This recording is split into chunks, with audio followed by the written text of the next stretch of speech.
So I'm back out today on my day off working on this hunting blind. I am cutting out the windows out of the metal siding here. That is a noisy and pretty lengthy process. It takes me about 10 minutes to cut each window.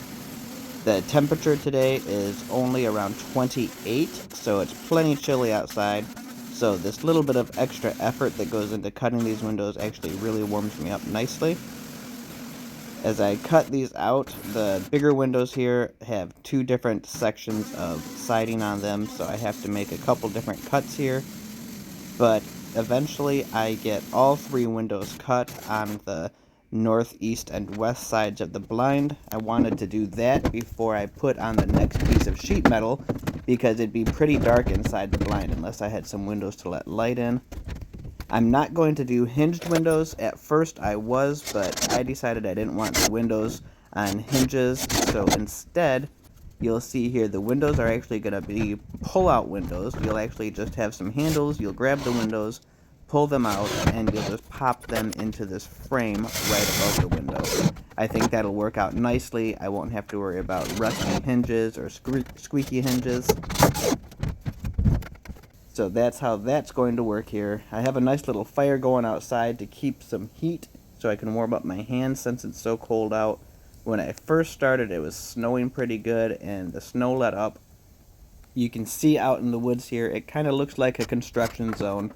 I might use some of those scraps, so I don't want to clean any of that up and get rid of it until I know that I'm done.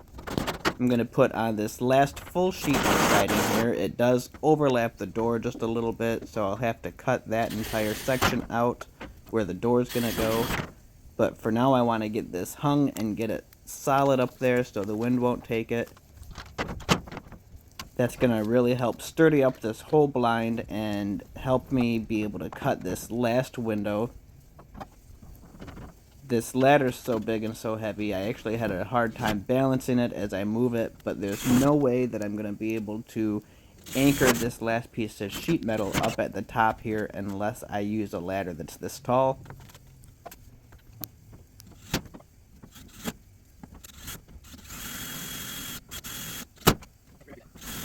After I get it anchored, I'm going to come back down and I'm going to cut the fourth window. It's the south facing window here. That's going to be a little bit smaller window because I have to compensate the space where the door is going to go.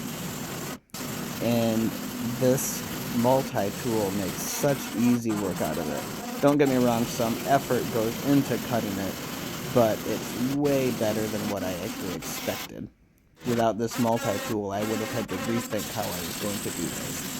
You can see I've got the top cut, and then the left side I'm cutting the vertical cut right there. I'm going to slice right through the bottom here quick, and then before you know it, I'm going to have my window all cut out. I'm not going to take the time to actually frame it in and cut the wood today. It's getting pretty late, and like I pointed out earlier, it's quite cold. So I'll get this window popped out here, and then we'll go inside and take a look out all four windows to see the view. We're going to start here with the north. Take a quick look left and right. Pretty good view. It kind of follows the trail that goes through there. And then looking off to the east, that's kind of facing the field out there, and then I have a spot where I've planted some clover. I might try to do some sorghum this year, but again, you got some intersecting trails, and the deer love to follow those trails. There's the door,